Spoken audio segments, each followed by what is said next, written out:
Kintsugi Heroes brings you the following flood resilience stories in partnership with Singleton Neighbourhood Centre and grant funding from the Hunter New England and Central Coast Primary Health Network.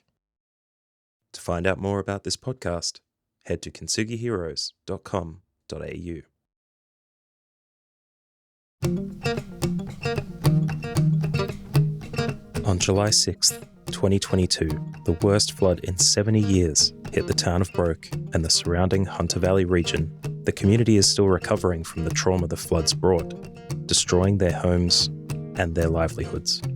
In this special limited series of Kintsugi Heroes, John Millam sits down with the community who suffered as a result of the floods and gives them space to share their adversity, resilience, and compassion.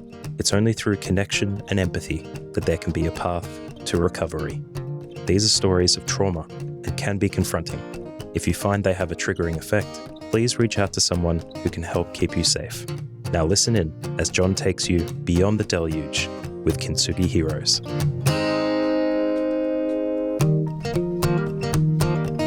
So welcome all to another episode of Kintsugi Heroes flood stories from Broke and the 2022 floods.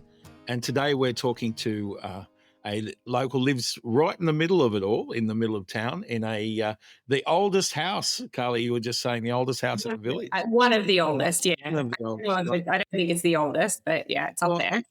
Well, I think you get all the gravitas that the house has, right? Because you're now in. I don't know about that. But yeah, so Carly Dawson, welcome to Kintsugi Heroes and the stories of the Broke floods. Maybe we start by you sharing a little bit about your story, how you are there in Broke and your relationship to the village, the area, and leading right up until the 6th of July. Okay, well, I only moved into Broke almost a year to the day from the floods. So the year before, in 21, I bought the house here. I'd sort of been around the area for a little while before that. My son and I had spent a long time traveling and working around Australia with a caravan. And so we had no plans to settle in Broke. It just was a case of sort of circumstances led us here to the Hunter, where I was working on a farm and became good friends with the people that own the farm. Subsequently got a job here in the Broke area, and it was, quite a few years we'd been traveling, probably for about 5 years at that stage. So it was time to sort of settle down somewhere and try something new, and Broke it was. So you settled in Broke, and a year later, with the other residents, long and short term, with something dramatic. So yeah, that's right. Yes, so we came in sort of on the back end of the 2019 bushfires, which I heard a lot of stories about and had heard all about. And then, we sort of very quickly turned into a very rainy year with a few floodings before the big one, obviously. Wow. So settling down in Broke, what did that feel like? Different. I hadn't sort of settled anywhere in most of my adult life, to be honest. Sort of moved around a lot between places, working overseas for a long time and working in different places in Australia. So buying a house was a really big thing, being a single parent as well, financially, as well as a big lifestyle change for us. But the village was very welcoming, and we have the great little village school down the road that I sent my son to, and he was, very happy there for the, I think, week that he was there before we went into lockdown after he started. So, it was an interesting beginning to our time in the village, that's for sure. But there's, I made some good connections pretty early on. Must have been interesting after, being so nomadic, right? Coming to a place that often many of the people around you have roots that go way back into that space. Yeah, it is. Yeah. But I love hearing the stories of people that grew up in this area, and it seems to have gone through a lot of changes and a lot of growth, especially recently. And so, yeah, it's nice. It's a nice place to spend a while for sure. So how did you feel, what were the characteristics of the area that you decided to spend more time around? Mm. What drew you to it? Well, so like really circumstance. I got a job in a winery just up the road in Broke, managing an art gallery, and I really was looking for a small farm. Actually, I wanted a property, but property prices suddenly were booming, and I just couldn't afford to do that. So this house came onto the market just at the right time. I guess I was lucky that I caught it before property prices started to go really through the roof. And it's a big enough spot that I could put my goats on it and have a couple of animals and play around with the property a bit. It's quiet, it's rural, it's affordable.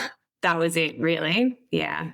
Sounds like a lot of boxes ticked. So Yeah, yes. And it really was, I think, a case of just, right place, right time. Yeah. beautiful. Like I said, I never know about Broke at all before.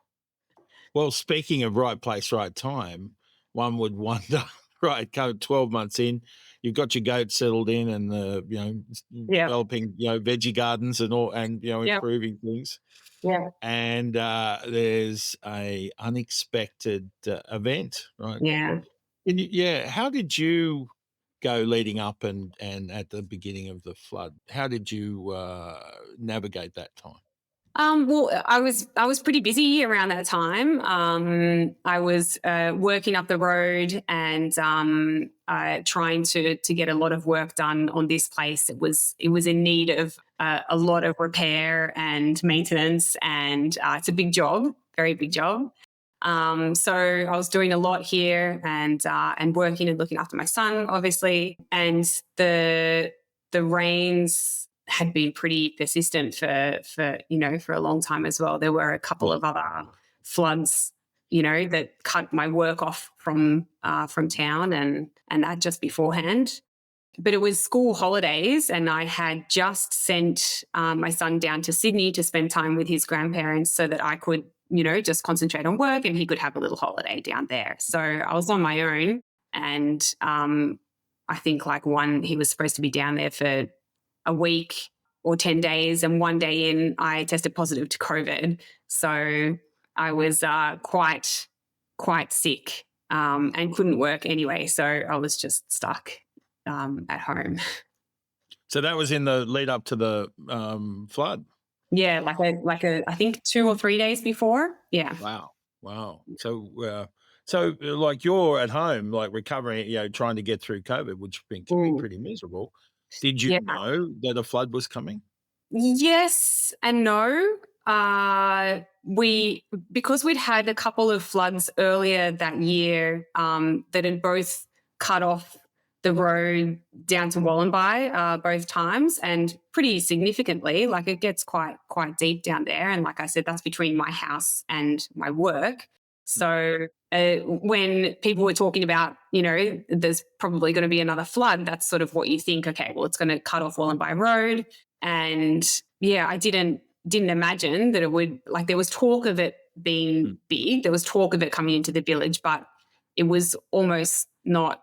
Like, we'd seen it come up close, but never breach sort of a certain level. So, and also I was sick. I was in a fog. So I wasn't really paying much attention to what was going on around. I was just sleeping a lot and trying to, Wow. get well. Interesting time. Like, wow. So like Broke has known floods, right? It's not unused to having the water coming up. The locals, the people you were talking to, were they confident everything would be all right? It was another case. Yeah, pretty much. I'd heard of there was a big flood in, and I'm probably going to get the year wrong, somewhere in the 40s, 46, I think. 49, I think it was. 49, thank you. 49 flood. But from what I've heard since, it was a different type of flood event. It came from a different side or a different area. And so it didn't come into the village the same way that this flood came into the village.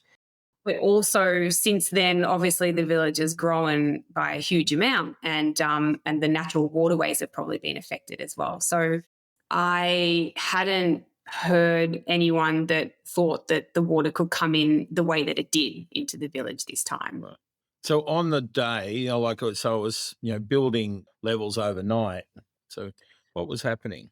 Yeah, I was not feeling very well. That is like that sounds terrible. That Yeah, sounds like a horrible scenario. It's a bad night. I remember I was trying to, because the only news that I was getting was on Facebook. Yeah. So the notice board was, every time I thought about it, I just, look up and see what people are commenting on the notice board. But it was getting dark. Then the electricity went off, and it was cold as well because it was winter. So I had the fire going, and I was just sitting by the fire for some light and some warmth. And I remember there was a message at one stage that said the flood water has reached Howe Street, which is what my house backs onto. But it was an intersection that was further down in the village, and I'm seemed to be higher up than that spot. And it didn't seem to be like a, everybody get out sort of message. And then, yeah, I can't really remember when we got the message saying to evacuate. But by the time they said to evacuate, there was nowhere to evacuate to. The roads had already been cut off. So you could see on the messages, you can't go into Singleton because the road's been cut off by water. And then obviously Wallenby Road floods very quickly, and you wouldn't go anywhere down there anyway. And then the road out to Cessnock fairly early on got cut off as well, because they're all on waterways. So they all got cut off, and then we get a message saying, leave town now. But, bit useless when there's nowhere to leave to. My goodness. Did that panic? What was the feeling about that, realising, wow, this is getting out of hand? Yeah, again, bit of a COVID fog. So I still didn't, I was looking at going, well, I guess we can't get out, and just keeping up with the Facebook. I guess I really didn't think that it would get to my house. And maybe that was naive of me, but I had no reason to believe that that the water would get that high. And so I was just, keeping in touch. I have a neighbour who, she doesn't live here anymore, but she's also on her own, and we had been, talking in the days leading up to it, and the evening of, just checking in on each other. And so, yeah, at one stage, I think I dozed off, and then I woke up, and it was really late. I can't remember exactly what time it was. I probably should remember that, but it was late, and I woke up to a lapping sound, and I honestly, for a minute, thought that I was in a boat because my brain wasn't working properly. Yeah. And I was like, oh, hang on, that doesn't sound good. And I went to one of my back rooms to look out the window onto the Howe Street side, and the water was up around the house. So at that stage, I went out to the front patio, and the water was completely up to the top of the stairs of the patio. Wow. Yeah. So that's when I panicked. Yeah. So, what do you do at that moment? I called my neighbour straight away, because I was concerned that maybe she hadn't realised that the water had gotten up so high. She was well ahead of me, but I called her, and she said that she was at the community hall, which was where the evacuation centre was. Yeah. But she was in her car on the road outside of the hall, because she had her 2 dogs with her, and she couldn't take them inside because she didn't have any enclosure for them. So she was just sitting in her car. She was quite concerned about her situation as well, because the road was a little bit higher, but yeah, could tell that she was a bit worried about how much further the water would go up, and whether she would be stuck, in her car, because there's nowhere to drive to. That's right. There's no, at that time there was no one who knew what the water would be doing. So what? Right. And we couldn't get out of town in any direction. So unless we had somewhere with high ground in town, then yeah, you're concerned because there would be nowhere else to go. Obviously that didn't happen, and the water never got up, so high that that there was nowhere in town to go to. But yeah, that was a bit of a concern on the night. And when I saw the water up to my patio and I didn't know if it was going to continue rising, that's when, I sort of realized I needed to get out pretty quickly. So I did a really bad job of putting a few things up on a bed. Not that I had anything worth saving, to be honest. But I chucked a few things up and packed a quick bag with some very useless items. Again, when I opened up my bag later, I was like, what was I thinking? But I did throw a jacket and some socks in there, and that came in handy. So yeah, wow, right. So you're on your patio. You've packed a bag. You've thrown a couple of things on the bed. So you head for the evacuation center. Is that right? Well, my car's in the front yard, and the water's already up to up to middle of the tires in the car. So I chucked the dog in the car, and then I had to, because I've got a gate that I have to open to get out, and my property is a little lower at that point, and then you go up to the road. So I could still see that the road was just above water, but I had to wade through the water, which was very cold and running. I put gumboots on, but the water went straight into them straight away. Wow. And then it was a bit of a struggle to get the gate open because there was a whole lot of debris up against it. I got that open and I got out to the road, and then I didn't know which way to go because there was water on both sides. So I was sitting up on the road going, okay, well, now do I go in towards the store, or do I go towards Cessnock? Can I get to the community hall, or are all the roads there? Because all the roads from my place to there sort of dip down a little bit. So I really wasn't sure which way to go. And as I sat there, I turned the car around, I think, a couple of times to try and see with the headlights. Right. And then Gary came to the rescue. I worked with Gary, actually. He worked at the winery that I worked at as well. And he was a bit of a hero that evening, rescuing a lot of people. He had heard, so my neighbour who I called at the community hall, she'd actually gone in and told someone, I think Carly needs help. And so I didn't know, but the SES had been told that someone might want to come and check on me. And Gary obviously knew me and put his hand up and said, I'll go down and see if she's all right.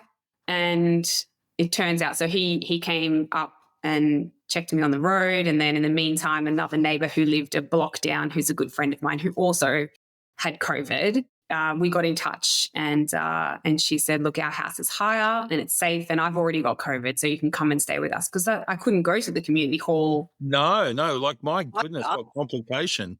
Being COVID positive. So her and her husband came also from the opposite direction. They found they've been in the town forever, so they knew sort of which ways they could go where the water wasn't going to be too deep.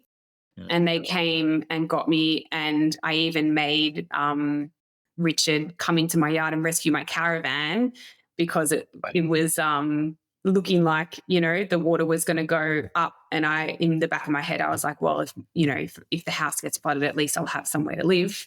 So, good on him. He said that he'd go in and get it as long as I waded through and hooked it up. Hooked it up for him, yeah. Yeah, underwater, which was challenging, but we managed. And I got out to their place and ended up there for, I think, like a week or something. So that first morning, that's like chaotic, right? Yeah. Well, when you had that first cup of tea after all of that chaos, what was that feeling like? Well, worried, because I didn't know how high the water had gone up. Like when we went back to my friend Jodie's place, her house was up high, but there was a waterway that goes sort of through halfway down her backyard. It's a very big yard, but you could see the water rushing just really quickly down there. It was in a bit intense seeing it like that, and then the levels, you could sit there and see it creeping up the yard closer and closer throughout the night. And so, as far as I was concerned, if it's creeping like that, then it must be going into the house because it was already, right there. Yeah. But so I didn't get to go and see the house until halfway through the following day, when the water had sort of calmed down enough that we could drive through it and come and take a look. So I was very worried that first morning that I was going to go back to a bit of a disaster site. Yeah. Yeah. And what was it like? The water didn't get in. It was up to the very edge of the door, and that it just got up to there and stopped. So I don't know how I got away with that. There was a back part of the house, which was an old veranda that had been enclosed, which is a bit lower down, and the water did sort of seep into that area and those walls. But I was sort of in the process of renovating that area anyway, so nothing of any value got damaged, and it's all hardwood, so it dried out. Fans on it for a few days, it was okay, and there was junk all over the yard, and it was all the other things that come along with the flood. But the house itself, was okay. Did you get over COVID too, by the way? So Eventually. Thank goodness. So your house has been given a little bit of a reprieve, obviously. Mm. Were the goats okay? Well, yes. So the goats, had they been on my property at the time, that they would have been in a bit of trouble, because I used to put them into the old shed at nighttime, and that's on the lowest part of the property, and they would have been, pretty deep into the water. I had moved them, I think, like the week before, to a friend's property up the road for the winter time, so that they could just go out into a paddock and have some plenty of feed there, so I didn't have to keep buying feed. So they were fine, thank goodness. The goats probably didn't even realize what was happening. Yeah. Wow. So the whole village, what was your vision of what happened to the village, right? Because you're bringing a unique perspective. You hadn't never seen anything like that. It's like you're fairly fresh to the village. What were you seeing? It must have been very disconcerting to look at, the place underwater, and then, as the water receded. It was pretty shocking, the amount of damage that it had done.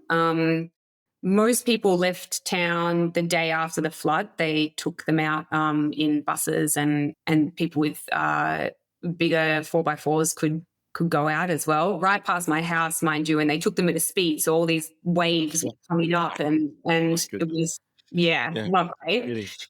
You're getting wash damage. It's not right. Yeah, exactly. Yeah, but Jodie and I and her family stayed in town. We couldn't go to an evacuation centre because of COVID, and they were set up with enough off-grid stuff that we could safely and safely stay, and hygienically stay as well. So yeah, it was pretty, like, the water didn't go down for quite a long time. That whole first day, the water was still running, and it wasn't until the second day that you could see it sort of really start to go down, to recede. And it just left, piles of junk everywhere. All the fence lines that you have just had debris pushed up against them, sand, big piles of sand everywhere, and obviously some houses that had been, pretty badly damaged as well. Yeah. Wow. So it's not good. You mentioned hygienically, because that was a big issue too, with, septic tanks and things being involved in the flood. Yeah, there's no sewage here, sewage system. So everyone's on septic, and they're all underwater. Our water got cut off well before the flood came through, because that happened when the water breached the road out to Singleton. It also got the mains there, and so there was no water for quite a long time, unless you had tank water. And then even if you had tank water, you needed a generator to run your pump as well, because there's no electricity. So yeah, bathroom wise, you needed to have some. They had a caravan with a bathroom on it that we could use, so that we weren't contributing to any hygiene issues, of course. But yeah, the water is not clean. You don't want to be going through it. You need to be able to clean yourself as well. So we're lucky that, again, they had a shower on the caravan. So we're able to use that. Yeah. Yeah, wow. You're interesting because, the one thing in a flood that you were desperate for was water, right? Clean water. So how did you manage with supplies and things while you're stuck in the village, Mm. can't go to an evacuation center? My friends were very well stocked. Thank goodness. So Sound like really handy friends to have down there. very, very good friends. Yes. Yeah. And very shortly after, as soon as people were able to sort of come back into town, they opened up a bit of a crisis center in the community hall. And we're sort of lucky enough that we have people in the community that provided catering, for anyone that needed a meal for quite some time after the floods. Obviously, everything that you had in a fridge was damaged and gone because they'd been off for quite a while, and you didn't always have cooking facilities because electricity is gone, or if you got gas, I suppose you're all right. But so we were fed really well from the beginning. Monkey Place Catering, who operate just up the road, did really an amazing job with catering, and then we had sausage sizzles from the community groups, and so that was good. And then they started bringing in supplies and set up almost like a shop, I guess, in the community hall where you could go in and just pick up supplies of what you needed. Again, all like donated, so all free of charge, and so you could get the basics from there as well. It sounds amazing, like a thing to go through. Was there, like we talked about the, like you panicked when it got to your door, but was there any, good about what you were going through? Not about the flood, no, but the like Broke community and the Broke village definitely sort of pulled together to help everyone out. So obviously some people were a lot more affected than others, and almost straight away those who could help did help, and those who could donated. Those who could offer anything at all were definitely out there trying to help the situation. So it was sort of brought home like what a caring community and village it is on the whole. It was all positive from there. Obviously, people are under stress and in a difficult situation, and so it doesn't always bring out the best in people. But I found that this, from my experience anyway, I think it did bring out the best in a lot of people. Yeah. Did you did you change your mind about where you were now living? What what shifted in your understanding of where you now live?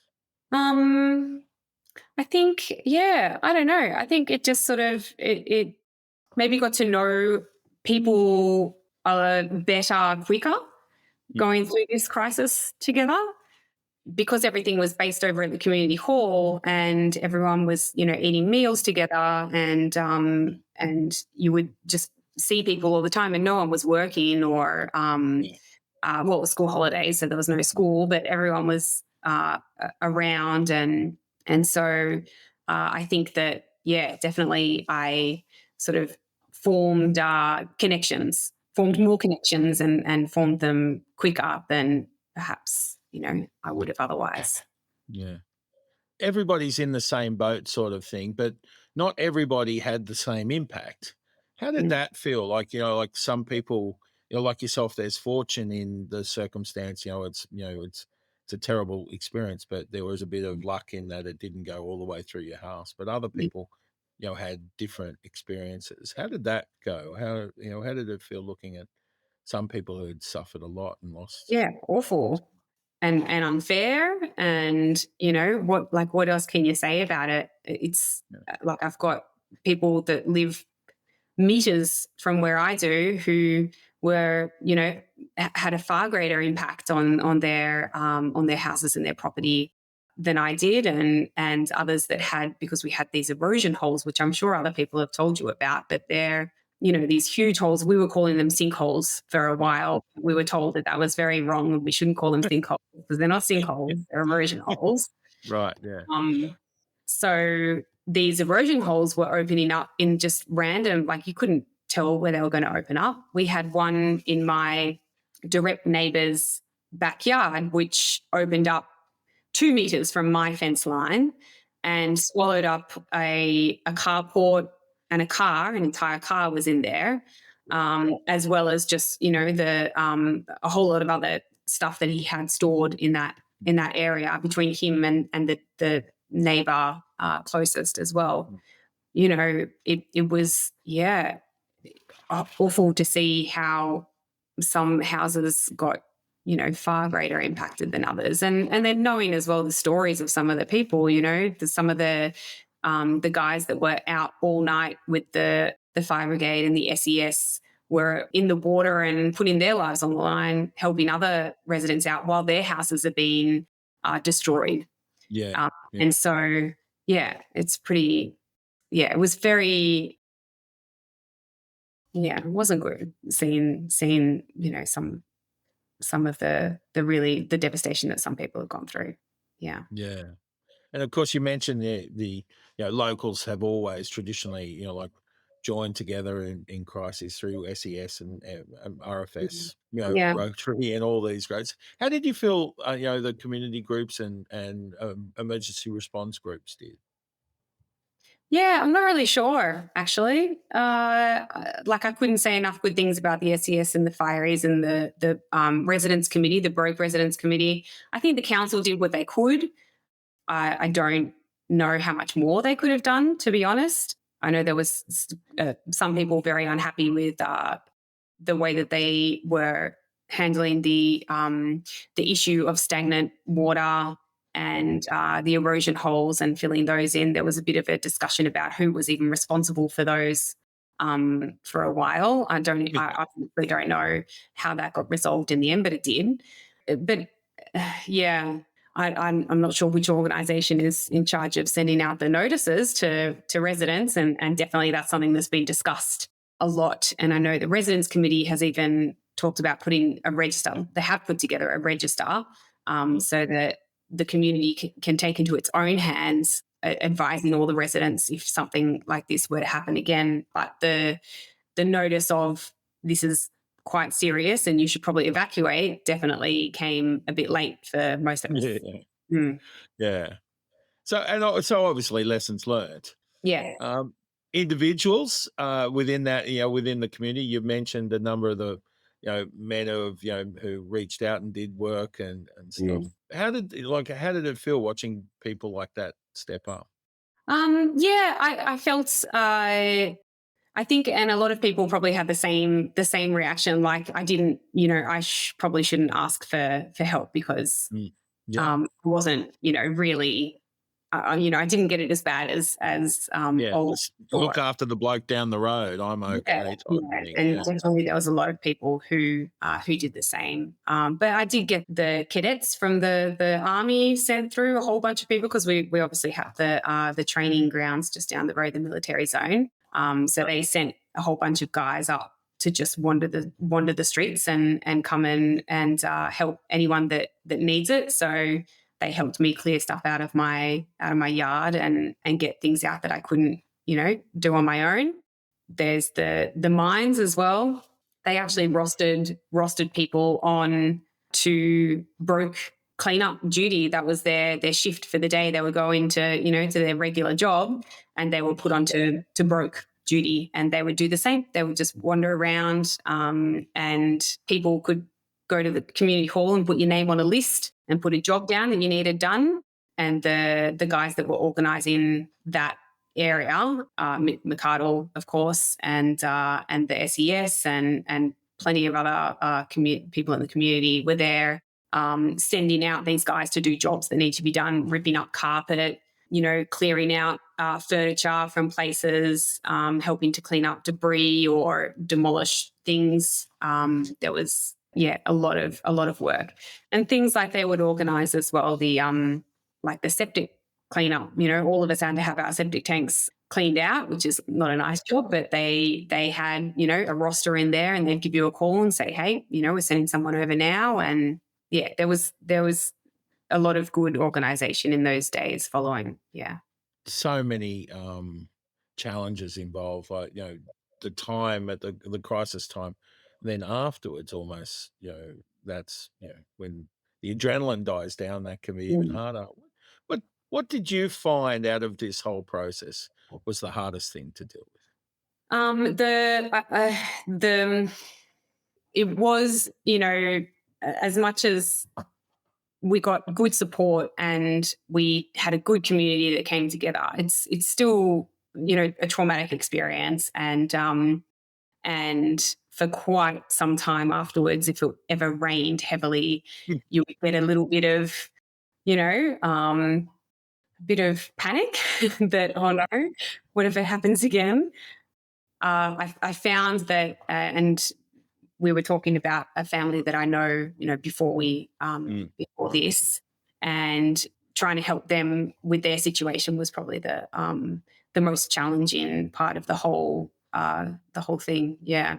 So this is a family, in some ways slipped through the cracks, like, Yeah. were part of the community, but didn't have all the same elements going. So, how did that happen? Like, you've got people Yeah. who are outliers or who were, didn't fit the normal thing. As far as, well, I guess it's as far as getting, real support when you lose everything. So there was definitely support out there for homeowners. There was support for homeowners who had insurance, support for homeowners who didn't have insurance. There were emergency payments. You could, I think, even get, some wages paid out to you as well. So there was a lot of emergency and crisis payments and help out there. But if you didn't fit the criteria, then you could be left out of that pretty easily. So the family that I'm referring to, they had lived here in Broke for a few years at that stage. They were renting a place which got completely flooded to within, 20 centimeters of the ceiling inside. They lost everything. Yeah. Yeah.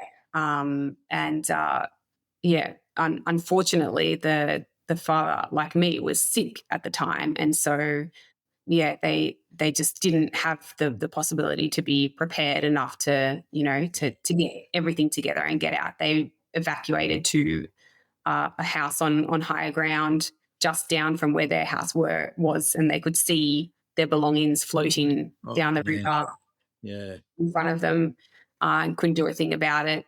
So they had three children, but because they didn't own a house, they didn't, they were just renting a place, which they couldn't go back to and wasn't going to be rebuilt, afterwards. And only one of them had been working in Australia and enough so that he was eligible to get a payment, the emergency payment, but the rest of them weren't. The kids. And the only option that was given to them was a crisis accommodation. I might not remember exactly, but it was something along the lines of they were given 10 days accommodation in a hotel. So they were put up in a motel in Singleton. They were given 2 rooms at a roadside motel in, not the nicest part of town.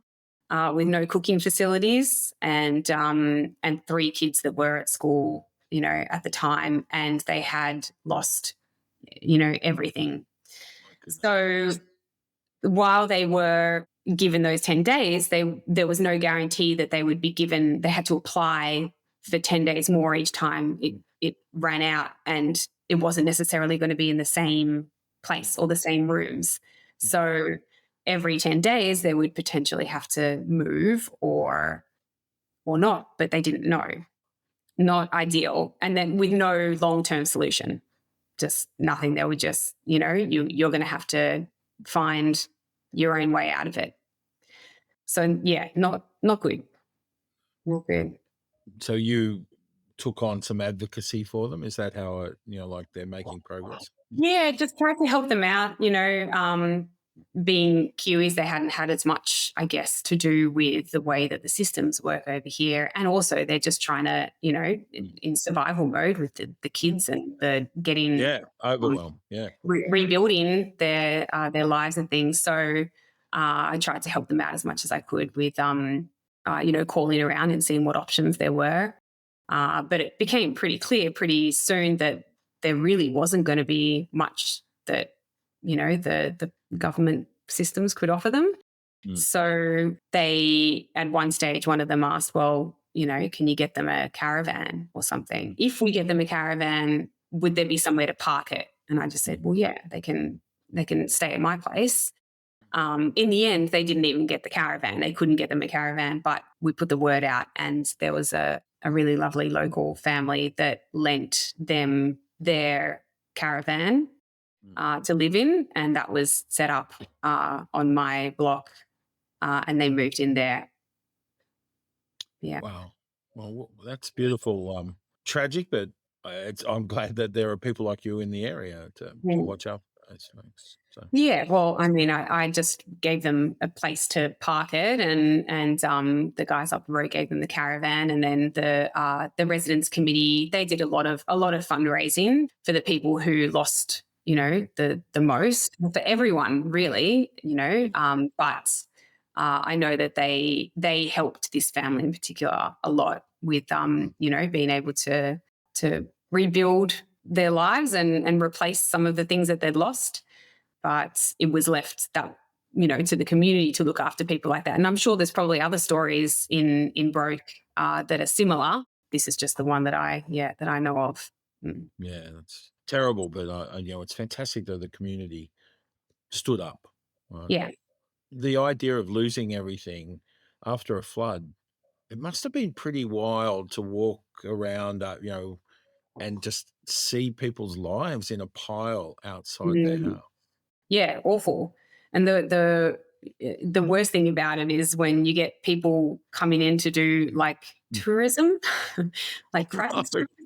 Wow. Yeah, it was, and being in a tourist area, it was also sort of, we couldn't stop them from coming through. They did close the streets that came into the village to off to non-residents, but yeah, there was definitely people that came around just to sort of, sticky pink a little bit. And it's not nice when like you say, your entire household can be put out on the verge. Yeah. Did that? I can't imagine how challenging it must look. Look at things. The utility gone, right? Like stuff that was good is now wet and not usable, and also precious things that most other people wouldn't value, but they had value for the individuals. So that they meant something to. How did that feel? Right, as a group, have you discussed that? Like with that, I've often heard people talk about the piles. Yeah, it was definitely, a topic of discussion for a while, because there was people coming in and going through the piles to try and like salvage things, which was, some people looked at it almost like a, council cleanup, and they're like, well, if it's out there, you can reuse and recycle and that's all good. But it was not the time or place to be doing that. It was probably contaminated. If it was in the floodwater, you wouldn't want it, anyway. But also, if it's your personal items that you're putting out there, not because you want to get rid of it, but because of, this horrible tragedy that's happened, and, you've lost these items, you put them out there purely because they need to be taken away and cleaned up, and so you can start again. And then having people rifle through that is very uncomfortable. It's not, not the way it should be. Yeah. So that obviously leads to the idea of recovery. What do you think recovery's been for you and for those around you in the village? I think that it took a long time for things to be cleaned up. It took, and that goes back to the piles as well. It took a long time for those piles to go away, and it's very difficult to start thinking about what comes next when you're looking at the remnants of what what was before every day. And that goes for the piles, the erosion holes, the car sticking out of a hole in essentially my backyard here for weeks afterwards. The stagnant water, which became a real issue because people were wanting to pump it out of their properties, but they would pump it out of their properties, it would end up on someone else's property, or, it was the cleaning up process was a very sort of drawn out, long process. Yeah, it's been a different journey, I think, for everyone. Some people obviously had far more traumatic experiences than others, and I know that I was having a really hard time thinking about going back to work afterwards and having to talk to tourists, quite soon after the floods, because I sort of knew that there would be a lot of well-intentioned questions about, how did you go? Or how was it? Are you okay? Oh, what happened?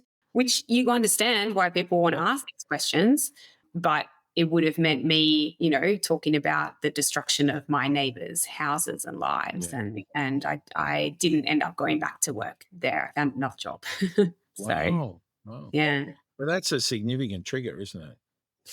Yeah, I'm sure I would have got there in the end. I mean, those conversations I wanted to have with the people here that, also experienced it. And there was a lot of that. I think that and maybe not everyone, but my experience with the, the people that I sort of encountered was wanting to share stories and wanting to hear other people's stories. And I think it helped.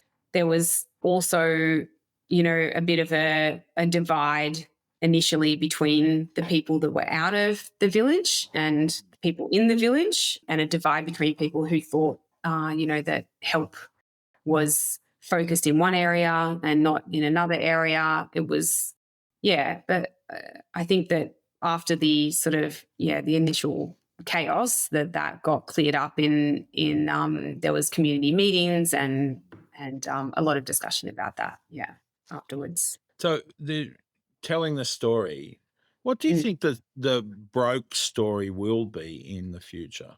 I don't know. Good question.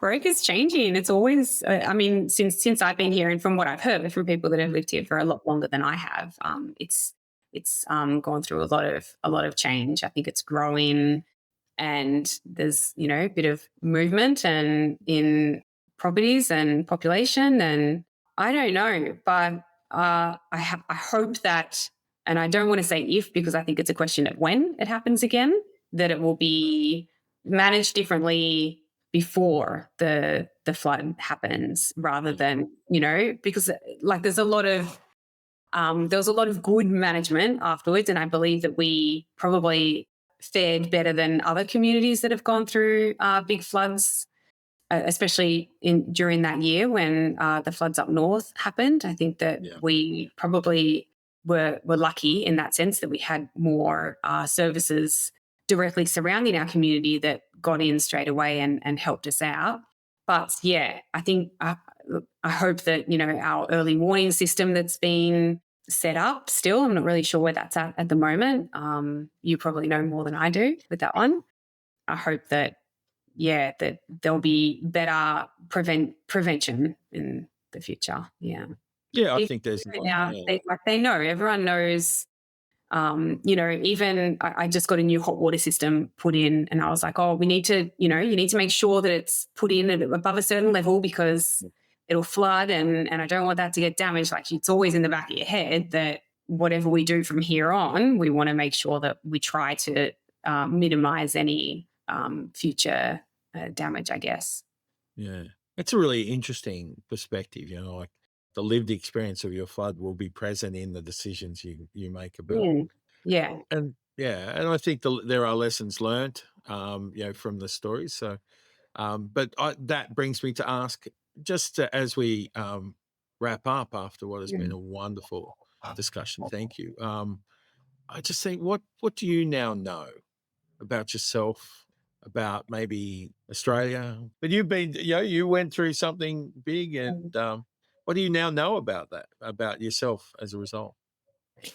I guess that it, like, in the end, it's too cliche to say that if the stuff in the house gets damaged, then eventually it'd be awful, but eventually it'd be okay again. And I think that, looking after the people around you and being looked after in the first few days afterwards, and then being able to look after or help look after other people as well, that was easily the most important thing to do at that time. I think that's a beautiful insight. So, Carly, thank you so much. There's so much gold in this conversation. I really appreciate it. And I just want to acknowledge you and, the work you've done subsequent to what is just such a challenging scenario. And congratulations on getting through. And thank you for sharing your story. It's really a wonderful opportunity to hear a story of what I think is definitely a local hero story. Well done. Thank you. Thanks.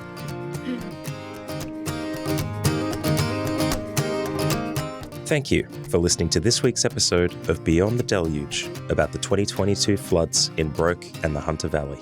If anything in this conversation has had a triggering effect, please seek support and find someone who can help keep you safe. Please share the show to your friends, family, and colleagues so we can help more people with their recovery from natural disaster. If you'd like to find out more about Kintsugi Heroes and our other podcasts, please head to kintsugiheroes.com.au. Our theme song was provided by Colin Lilly. Thanks to Matthew Bliss for editing and production, and to John Millam for hosting the conversations. And most of all, thank you to the community of Broke and the Hunter Valley for sharing their lived experience with us. We'll see you next week in Beyond the Deluge.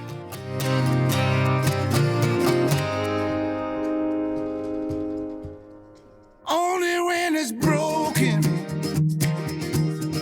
Only when it's broken. When it hits you in the middle of the night and the truth burns so bright. Only when it's broken. Only when it's broken. Take pride in those cries. It's only for tonight, and then you rise. Only when you're broken. Only when you're broken. Only when